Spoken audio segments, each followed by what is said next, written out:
کہ وہ کوشش کر رہا ہے اس کے لیے، تو اللہ پر یہ ضروری ہے، یہ حق ہے کہ اللہ اس کی مدد کرے، اللہ اس کا تعاون کرے۔ یہ دو۔ تیسرا مجاہد، وہ آدمی جو اللہ کی راہ میں جہاد کر رہا ہے، اللہ پر یہ ضروری ہے کہ اس کی مدد کرے، اس کا تعاون کرے۔ تو یہ تین شخص ایسے ہیں جس پر مدد کرنا اللہ پر ضروری ہے، اللہ پر حق ہے یہ کہ اس کی مدد کرے۔ اسی طرح نکاح کا پانچواں فائدہ یہ ہے کہ یہ نکاح کے ذریعے سے ہم دنیا کا سب سے اچھا سامان، سب سے بڑی پونجی، سب سے قیمتی دولت کو حاصل کر لیتے ہیں۔ کیا مطلب ہوا؟ یعنی نکاح کے ذریعے دیندار خاتون کو اپنے گھر میں لانا، نیک کو، دیندار کو، نمازی کو، اخلاق والی کو گھر میں لانا، یہ ایسا ہے جیسا کہ آپ نے دنیا کی سب سے قیمتی دولت کو حاصل کر لیا ہے۔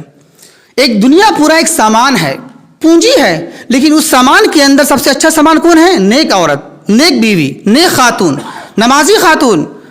مسلم کی حدیث ہے، جناب محمد رسول اللہ صلی اللہ علیہ وسلم نے بیان فرمایا ہے کہ یہ دنیا سارا کا سارا ایک سامان ہے، ایک پونجی ہے، اور اس سامان کے اندر سب سے اچھا سامان کون ہے؟ یہ نیک بیوی، نیک عورت، جس کو مل گئی سمجھو کہ آپ اسے پوری دنیا کی دولت مل گئی، بڑی دولت، نعمت مل گئی۔ اور یہ نعمت کا انداز کس کو ہوتا ہے؟ معلوم ہے زیادہ اندازہ کس کو ہوتا ہے؟ نیک عورت زیادہ اچھی ہے، بڑی دولت ہے، نعمت ہے، یہ اندازہ اس کو زیادہ ہوگا جس کی بیوی تو ہے لیکن بدتمیز ہے، بد اخلاق ہے، بری اخلاق والی ہے، بے نمازی ہے، اس کو زیادہ اندازہ ہوگا، اس چیز کا احساس اس کو زیادہ ہوگا۔ بیوی تو ہے لیکن بدتمیز ہے، بری اخلاق والی ہے، بے نمازی ہے، بدگوئی ہے، بدتمیزی کرتی ہے، گالی گلوچ کرتی ہے، تو لیکن اگر تو یہ دولت نہیں ہے۔ دولت کون ہے؟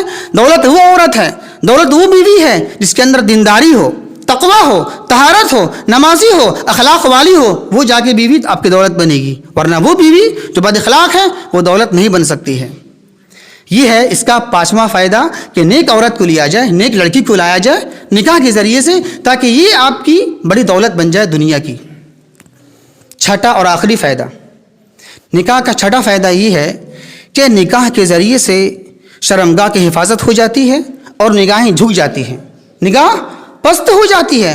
بخاری شریف کتاب النکاح کی حدیث ہے، جناب محمد رسول اللہ صلی اللہ علیہ وسلم نے بیان فرمایا ہے کہ اے نوجوانوں کی جماعت، اگر تم میں طاقت ہو شادی بیاہ کرنے کی تو شادی کر لو، شادی کر لو، دیر نہ کرو۔ یہ شادی اس لیے کہ یہ شادی کرنا، یہ نکاح کرنا شرمگاہ کی حفاظت کرتی ہے اور نگاہ کو نیچی کر دیتی ہے۔ اگر بالفرض طاقت نہ ہو شادی کرنے کی، نکاح کرنے کی، تو روزے رکھو، روزے رکھو۔ یہ روزہ رکھنا آپ کے شہوات کو، خواہشات کو توڑ دے گا، ختم کر دے گا۔ اللہ سے دعا ہے کہ اللہ تبارک و تعالی ہمیں صحیح سمجھ کے توفیق عطا فرمائے۔ وما توفیق الا باللہ، والسلام علیکم ورحمۃ اللہ۔